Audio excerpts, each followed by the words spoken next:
بسم اللہ الرحمن الرحیم۔ السلام علیکم۔ روزی وائس چینل میں آپ سب کو خوش آمدید۔ آج میں آپ کے لیے ایک بہت ہی اچھی اور دلچسپ کہانی لے کر آئی ہوں۔ کہانی شروع کرنے سے پہلے آپ سب سے گزارش ہے کہ آپ نے اگر ابھی تک میرے چینل کو سبسکرائب نہیں کیا تو میرے چینل کو سبسکرائب کیجیے، ساتھ جو بیل آئیکن ہے اس کو بھی کلک کیجیے تاکہ ہر نئی آنے والی ویڈیو آپ تک آسانی سے پہنچ سکے۔ میں اپنے والدین کی اکلوتی اولاد تھی۔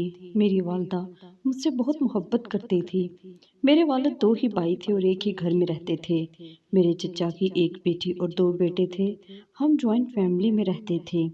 چچا کے تینوں بچے مجھ سے چھوٹے تھے، اس لیے میں ہر وقت ان پر روب جمائے رکھتا تھا۔ اکلوتا تھا، اس لیے میری والدہ میری کوئی بھی بات نہیں ٹالتی تھی۔ چچا کے بچوں سے زیادہ مہنگے لباس اور کھلونے میرے پاس موجود ہوتے تھے۔ اس بات پر میں پورے گھر میں اتراتے ہوئے پھرتا تھا۔ میری ماں کی مجھ سے بے جا محبت نے مجھے کچھ خود سر کر دیا تھا۔ میں اکثر اپنے کزن کو ذرا سی بات پر تھپڑ مار دیتا تھا۔ میں اکلوتا تھا، اس لیے جس چیز کی میں خواہش کرتا میرے ماں باپ مجھے لے کر دے دیتے۔ اگر اپنے کزن کے ساتھ کرکٹ کھیلتا، اپنے ہار جانے پر انہیں پر چلانے لگتا، اپنی غلطی کا الزام بھی ان پر لگا دیتا۔ میری والدہ مجھے ڈانٹنے کے بجائے میرا ہی ساتھ دیتی تھی۔ مجھ میں اتنی زیادہ انا اور گھمنڈ آ چکا تھا کہ مجھے اپنی ہی ہر بات ٹھیک لگتی تھی۔ میرے چچا کے دونوں بیٹے بڑے تھے اور بیٹی سب سے چھوٹی تھی، لیکن میں اسے چھوٹے موٹے کام کہہ دیتا تھا۔ میں نے ایک بار اس سے کہا کہ لیلا، میرے لیے چائے بنا کر لاؤ۔ میری کزن کا نام لیلا تھا۔ وہ اس وقت 10 سال کی تھی، لیکن پھر بھی میرے لیے چائے بنا کر لے آئی۔ لیکن چائے پکڑاتے وقت اس کا ہاتھ لڑکھڑا سا گیا تھا اور تھوڑی سی چائے میری شرٹ پر گر گئی۔ میں نے اس بات پر طوفان کھڑا کر دیا۔ میں نے کھینچ کے تھپڑ اس کے منہ پر دے مارا۔ میں نے کہا کہ تم اندھی ہو گئی ہو، میری نئی شرٹ خراب کر دی ہے تم نے۔ شور کی آواز سن کر میری چچی اور امی دونوں ہمارے پاس آ گئی۔ لیلا روتے ہوئے چچی کے ساتھ لگ گئی اور کہنے لگی، میں نے جان بوجھ کر چائے نہیں پھینکی۔ میری چچی نے بھی مجھ پر چلانے کی کوشش کی کہ چھوٹی سی بچی ہے، تم سے چائے بنواتے ہوئے تمہیں شرم نہیں آتی؟ اگر بنوائی ہی تھی تو کب تم خود پکڑ سکتے تھے؟ تمہیں شرم نہیں آئی ذرا بھی کہ تم نے اس کے منہ پر تھپڑ دے مارا ہے؟ مجھے چچی کا لہجہ برا لگا تھا، لیکن مجھ سے پہلے میری والدہ بول پڑی۔ کہنے لگی، تم ہوتی کون ہو عادل سے اس طرح سے بات کرنے والی؟ میری ماں کا انداز بھی جرحانہ تھا۔ میری وجہ سے بات خاصی بڑھ چکی تھی اور رات تک اتنی زیادہ بڑھ گئی کہ گھر بھیج کر علیحدہ ہونے کی نوبت آ گئی۔ امی اور چچی ایک دوسرے کی شکل دیکھنے کی روادار نہ تھی، مگر ابو اور چچا نے اس شرط پر الگ گھر لیے کہ ہم کم ملیں گے لیکن ملنا نہیں چھوڑیں گے۔ یہ بات یہیں ختم ہو گئی تھی۔ کئی سال گزر گئے تھے۔ امی خود تو چچا کے گھر چلی جاتی، لیکن مجھے کبھی نہیں لے کر گئی۔ کہنے لگی، میرے بیٹے، چچی ہوتی کون ہے اپنی بیٹی کو ترجیح دینے والی؟ مجھے خود چچی کچھ خاص پسند نہ تھی۔ وجہ یہ تھی کہ میری ماں نے میرے دل میں ان کی برائی ہی برائی ڈالی تھی، اس لیے میں بھی چچا کے گھر نہیں جانا چاہتا تھا۔ وقت بہت تیزی سے گزر گیا تھا۔ ہم سب بچوں نے جوانی کی دہلیز پر قدم رکھ دیا تھا۔ میں نے ابو کی فیکٹری سنبھال لی تھی اور میرے چچا کے دونوں بیٹے بھی چچا کے کام کو سنبھال چکے تھے۔ اب میری ان سے اچھی خاصی دوستی ہو چکی تھی۔ پرانی بات اتنی بڑی تو نہیں تھی کہ دل میں ہی بٹھائی جاتی، لیکن ایک عجیب اتفاق تھا کہ میں نے لیلا کو دوبارہ نہیں دیکھا تھا، کیونکہ میں کبھی چچی کے گھر ہی نہیں گیا تھا اور لیلا بھی کبھی میرے گھر نہیں آئی تھی۔ پھر میرے لیے وہ غیر اہم سی تھی۔ مجھے اس بات کا کبھی تجسس ہی نہیں ہوا کہ میں اسے دیکھوں کہ وہ اب کیسی لگتی ہے، لیکن میری اس سے ملاقات آخر ہو ہی گئی اور ایسی ہوئی کہ میری دنیا ہی بدل گئی تھی۔ لیلا کے بھائی کی منگنی کے فنکشن پر ہم مدعو تھے۔ منگنی کی رسم بہت بڑے ہال میں کی گئی تھی۔ میں گاڑی پارکنگ ایریا میں کھڑی کر رہا تھا۔ امی ابو ہال میں جا چکے تھے۔ میں پارکنگ ایریا میں گاڑی کھڑی کر کے جب تیزی سے ہال میں داخل ہوا اور میرا ٹکراؤ ایک حسین دوشیزہ سے ہو گیا۔ بلیک میکسی میں وہ لڑکی حسن کا شاہکار لگ رہی تھی۔ میں اسے دیکھ کر اپنے ہوش کھو بیٹھا تھا۔ وہ ایک دم ہی میرے پہلو سے پیچھے ہٹی تھی۔ مجھے دیکھ کر بدحواس سی ہو گئی۔ میں نے مسکرا کر اس سے پوچھا کہ اسے کہیں چوٹ تو نہیں آئی؟ وہ کہنے لگی، جی نہیں۔ یہ کہہ کر وہ تیزی سے وہاں سے چلی گئی اور میری نظریں اسی کا تعاقب کرتی رہ گئی۔ لیکن اصل ہوش میرے اس وقت اڑے جب میری چچی نے اسے لیلا کہہ کر پکارا تھا۔ وہ لیلا تھی، اتنی حسین، اتنی خوبصورت، میرے تو گمان میں بھی نہ تھا۔ میرے چہرے پر ایک مسکراہٹ سی سج گئی تھی۔ پھر تو پورے فنکشن میں وہ میری نظروں کے احاطے میں ہی رہی تھی۔ مجھے اندازہ نہیں تھا کہ وہ ایک ہی ملاقات میں مجھے اپنا مجنوں بنا دے گی۔ گھر آ کر بھی میری آنکھوں میں لیلا کا ہی چہرہ سما گیا تھا۔ میری راتوں کی نیند اڑ کر رہ گئی تھی۔ میں نے اپنی والدہ سے جب لیلا سے شادی کی خواہش ظاہر کی تو وہ ہتے سے اکھڑ گئی، کہنے لگی تمہارا دماغ تو خراب نہیں ہو گیا؟ میں اس لڑکی کی شکل بھی دیکھنا نہیں چاہتی، اسے اپنی بہو بنانا تو دور کی بات ہے۔ میں نے کہا امی وہ میری پسند ہے، کیا برائی ہے اس میں؟ میری بات پر ایک غصیلی نظر انہوں نے مجھ پر ڈالی تھی۔ کہنے لگی عادل اپنی پسند بدل لو تو بہتر ہے، میں کبھی اس عورت کے گھر پر اس کی بیٹی نہیں لانا چاہتی جس نے ذرا سے جھگڑے کو بڑھا کر بٹوارا کروا دیا تھا۔ اس کی بیٹی اگر میرے گھر آئی تو تمہیں بھی مجھ سے چھین لے گی۔ میری ماں یہ کہتے ہوئے رونے لگی۔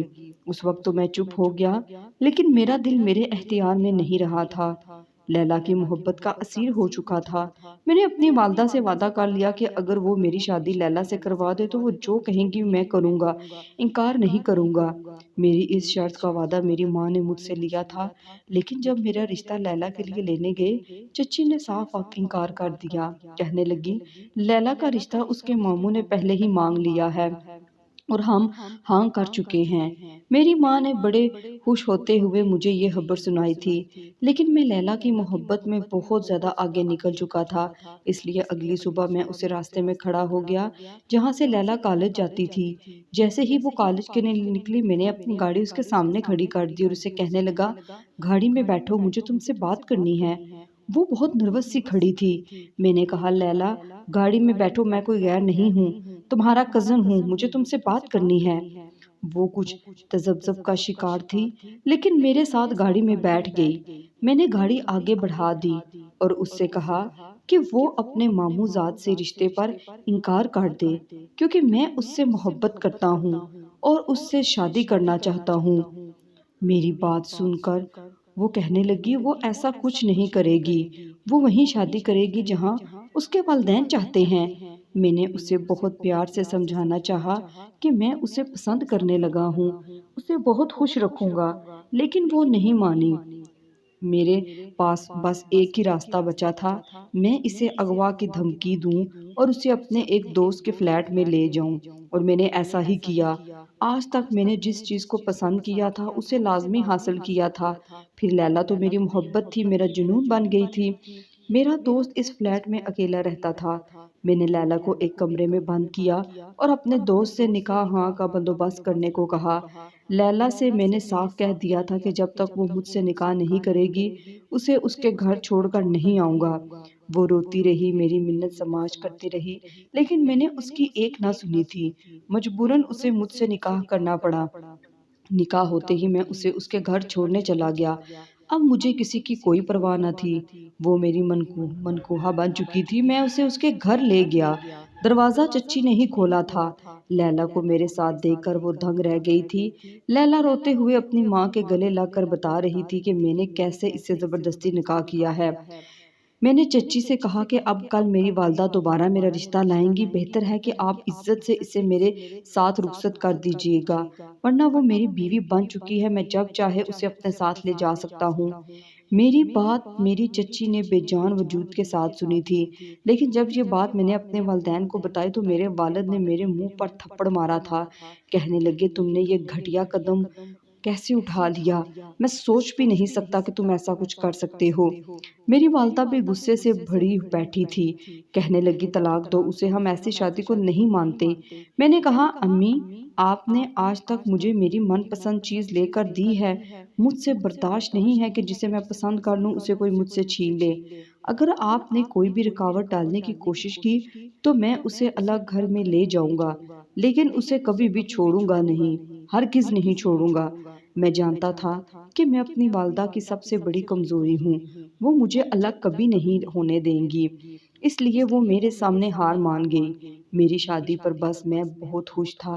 لیلا میری محبت تھی، میری ضد تھی، جسے میں نے پورا کیا تھا۔ مجھے لگ رہا تھا میں نے پوری دنیا کو فتح کر لیا ہو، لیکن میں شاید بھول گیا تھا کہ میری ماں میرے سر پر کون سا بم پھوڑنے والی ہے۔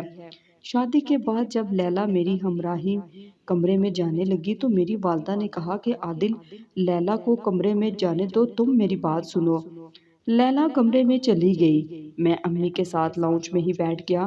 امی نے کہا کہ تم نے مجھ سے وعدہ کیا تھا کہ اگر ہم تمہاری لیلا سے شادی کروا دیں گے تو تم میری ہر شرط مانو گے۔ میں نے کہا کہ میں آپ کی ہر بات ماننے کو تیار ہوں۔ میں بے حد خوش تھا، اس لیے کچھ بھی انکار نہیں کرنا چاہتا تھا۔ میری والدہ اٹھی اور قرآن پاک اٹھا کر لے آئی، کہنے لگی یہ بات قرآن پاک پر ہاتھ رکھ کر کہو، تم میری بات مانو گے؟ میں نے قرآن پاک پر ہاتھ رکھ کر کہہ دیا کہ مجھے اپنی والدہ کی ہر شرط منظور ہے، سوائے لیلا کو چھوڑنے کے۔ لیلا کو کبھی نہیں چھوڑوں گا۔ یہ میں نے اس لیے کہا کیونکہ مجھے یہ شک ہوا کہ کہیں امی مجھے طلاق دینے کی بات نہ کہہ دیں، لیکن جو سزا میری ماں نے مجھے دی تھی وہ اس سے بھی زیادہ اذیت ناک تھی۔ امی نے میرے سامنے میرا پاسپورٹ اور ٹکٹ رکھ دیا، کہنے لگی یہ کل صبح کی ٹکٹ ہے تمہاری، تم 5 سال کے لیے دبئی جا رہے ہو اور 5 سال بعد ہی واپس آؤ گے، اس کے بعد ہی تم لیلا کو اپنا سکتے ہو۔ یہ سن کر تو میں حیران ہو گیا تھا کہ یہ کیسی شرط ہے۔ لیلا کی سنگت کی خاطر میں نے ہر جائز ناجائز قدم اٹھایا تھا اور میری ماں اسے ہی مجھ سے جدا کر رہی تھی، وہ بھی 5 سال کے لیے۔ میں نے قرآن پاک نہ اٹھایا ہوتا تو اس بات سے مکر جاتا، لیکن مجھے وہ بہت بری طرح سے پھنسا چکی تھی، میں چاہ کر بھی کچھ نہیں کر پایا تھا۔ میں لیلا کے پاس نہیں جا سکتا تھا، اس لیے دوسرے کمرے میں چلا گیا۔ ایئرپورٹ جانے سے پہلے میری والدہ نے مجھ سے کہا کہ ان 5 سالوں میں لیلا سے کوئی رابطہ نہ رکھو۔ میں بجھے دل کے ساتھ دبئی گیا تھا۔ یہ 5 سال کا عرصہ میں نے ایک اذیت کی طرح گزارا تھا۔ میری ماں نے مجھ سے میری محبت کی بہت بڑی آزمائش مانگ لی تھی۔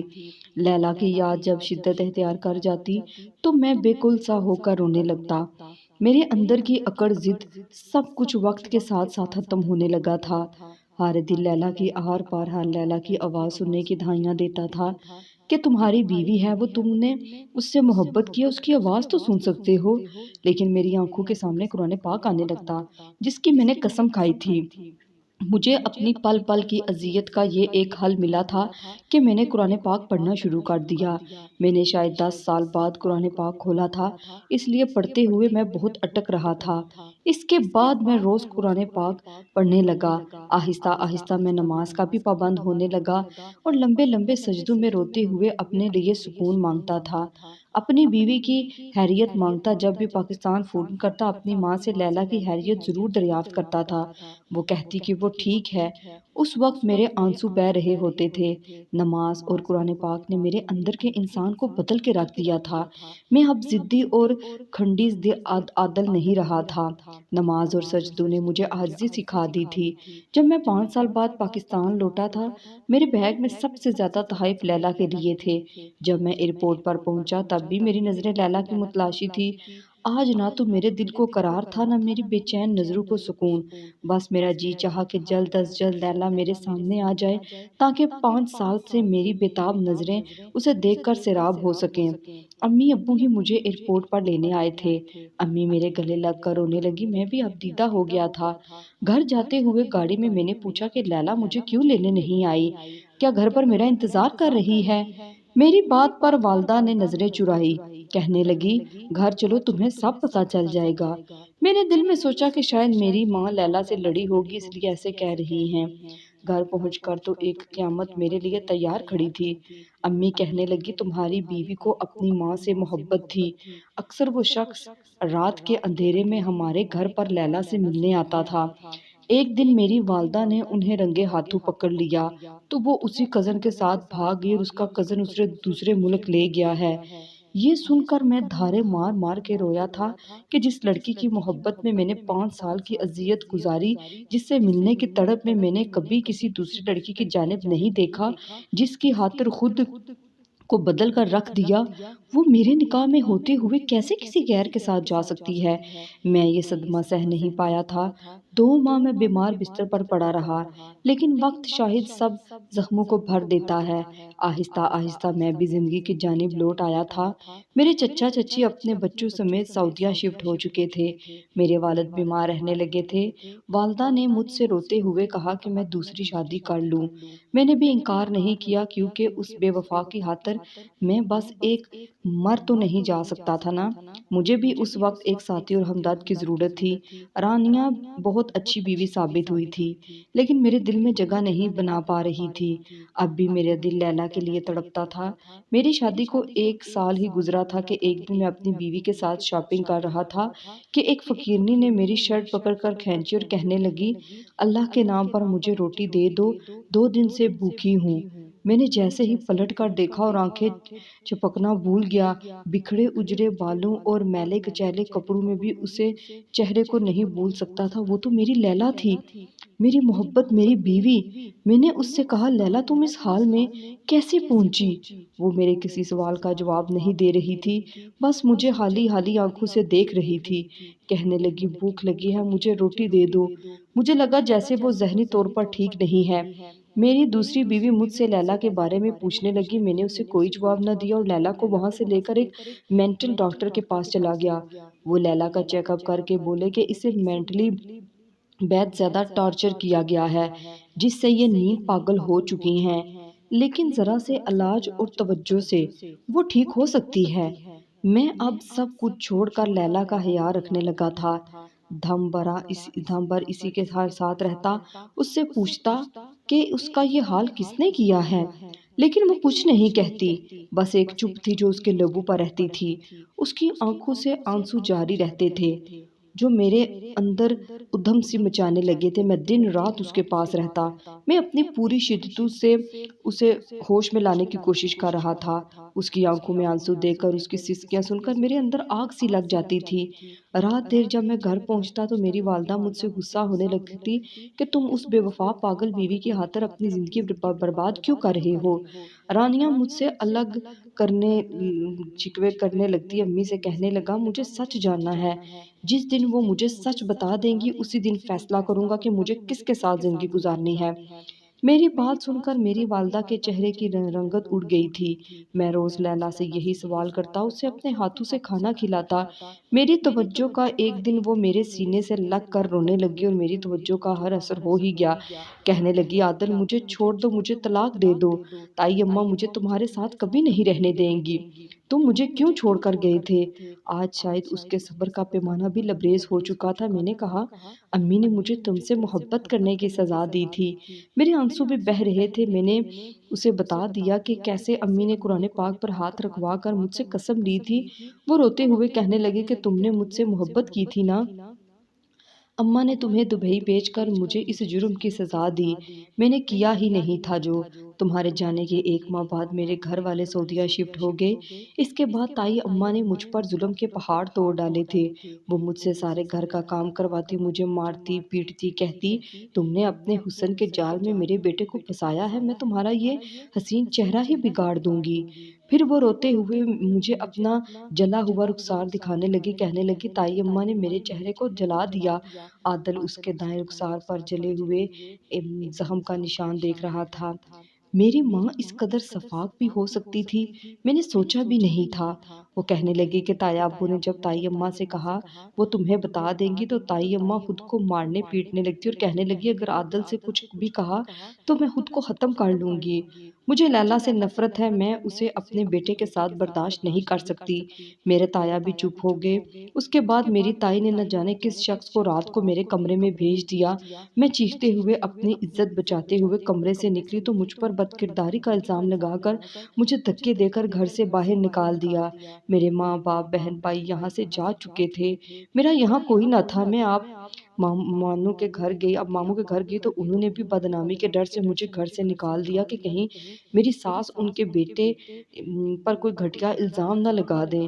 میرے پاس کوئی ٹھکانہ نہ تھا، اس لیے میں درباروں میں جا کر بیٹھتی اور اللہ سے رو رو کر دعا کرتی کہ وہ میری مدد کرے، لیکن عورت گھر سے باہر محفوظ کہاں رہ سکتی ہے، اس لیے میں بھی ہوس کا نشانہ بننے لگی تھی۔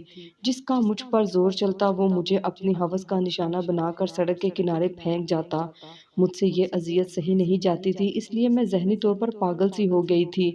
محبت تم نے مجھ سے کی تھی، تمہاری ماں نے تمہیں سزا کے طور پر دربدر نہیں کیا، لیکن مجھے بنا کسی قصور کے وہ سزا دی کہ میں خود کو نوچتے ہوئے روتے ہوئے موت مانگتی تھی، تو وہ بھی مجھے نہیں ملتی تھی۔